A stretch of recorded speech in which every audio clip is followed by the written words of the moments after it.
Ooh. Do not hold in hand after lighting. We took to the dunes and made stars like making out against a wrought iron coil of fence, evoking closure and tongues, damnation and waves. All at once pressed against your back in the manner of temporary tattoos. We made out like rawhide lassos wrapped with bullhorns, made commemorative stamps of our freckled behinds as they began to glow in afterthought. Reminiscence number 1. I already forgot what we sealed in airtight yearbooks and shipped to Tuskegee under the guise of unused clippings from this summer's buzz cuts. Then H-bombed the bejesus out of old gymnasiums in Pittsburgh because nobody will ever look good in gym shorts. Who let this happen? We are better off left panting on shorelines where we crawl from keg to impossibly Floridian beach towels, like many gods before us. Foamy, exhausted, concerned only with bonfires. In the event of enormous explosions, check to see if you're still heaving. They have names for things like this. In a word, rapture. Catherine wheel, I thought. Lay on ground, late fuse, get away. Powder fills the spiral, and we assume we're still alive. Flares emblazoned, ooh and ah. I feel this in my molten core, in unison with you. As mollusks buried below switch sexes, split a share and hardly notice how the earth is constantly shaking. How the earth is constantly shaking. Rupture and open and slide on in. The bamboo penguin in my pocket pointedly bruises my burns. No one's having fun unless they're about to lose a finger. And the triggered point I reach for absent-mindedly leaves its white t-shirt flagged on a box of cherry bombs. In the gloaming, the high school reunion wanders by, pointing out how little anything changes and how wrong we always are.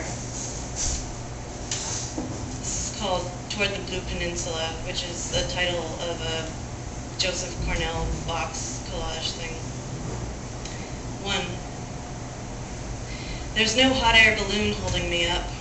It's a belly of bow ties, all know-how slip knots in heaven. But I am not your birthday present, so no, you may not unwrap me. A mountain range lounges beneath my feet, made perfect by some little wind and toothpicks. We need each other because it has everything to do with candy, or looking like candy, or thinking like candy. I'll dance like a cabaret of bonbons if you give me a moment and a pinafore. I said, show me your hoity-toity. I know where you bubbled and burst, and I agree firmly with blueness. But would you give me a moment, or just its lampoon, its broken corkscrew? Some people don't understand. We are all improved by feathers. Come witness my dangle, just a girl and her ruby red yo-yo. 2. A mock-up for brightness. Some other wear begins and ends by bursting in its mesh and whitewashed cell. 3. Oh, look a little longer. Stay for supper. Maybe twist the wishbone and think of me. A crawling thing retires under the sun-faded couch. This novel needs pictures. This close, I would rather spill my confetti a la supernova than sing in reams of unsnipped paper that wrap the cage and put us to sleep. I would rather we stay in pieces, a nest collecting this, that, and the next hemisphere.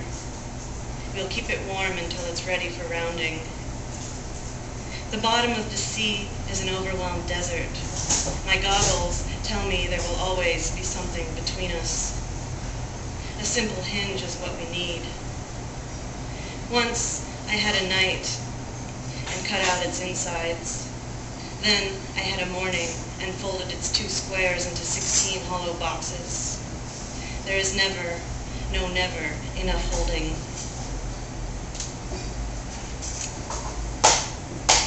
Birds thou never wert. Unsuccessfully hidden among the blush of ordinary lilacs.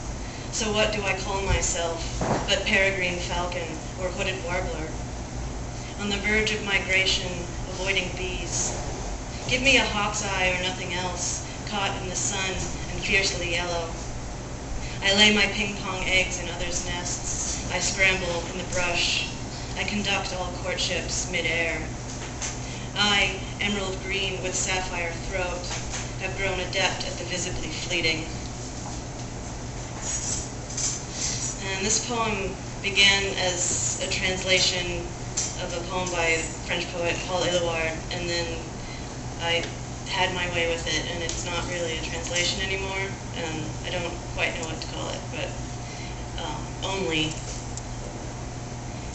In the tilt of his tranquil body orbits a snowball the color of my eye, each elbow to shoulder a most quiet trench of roses. An unlocked lid uncovers each breast where I burrow, dictionaries pinned in my hair. His hands split open in the light, our sleepless minutes spinning. And last one is called Acrobatic Correspondence. I was cheating on myself intermittently with a light bulb swallower who was clearly more forgiving in the greater scheme of netherworlds and had slightly less fantastical hair. I think he had once been a world champion speller of two-letter words. We often took taxis from M to 11, and from time to time I have a tendency to willingly surrender my sense of direction to the flicker and tinsel of Chinatown.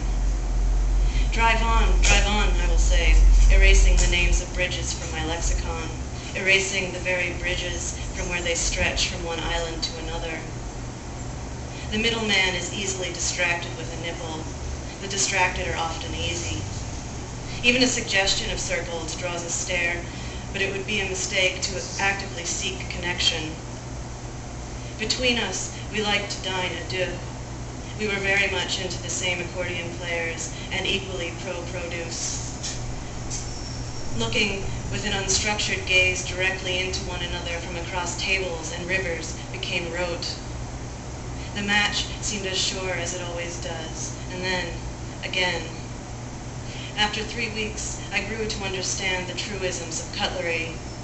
Rule number 1 in 2 parts being, the sound of sharp is rough.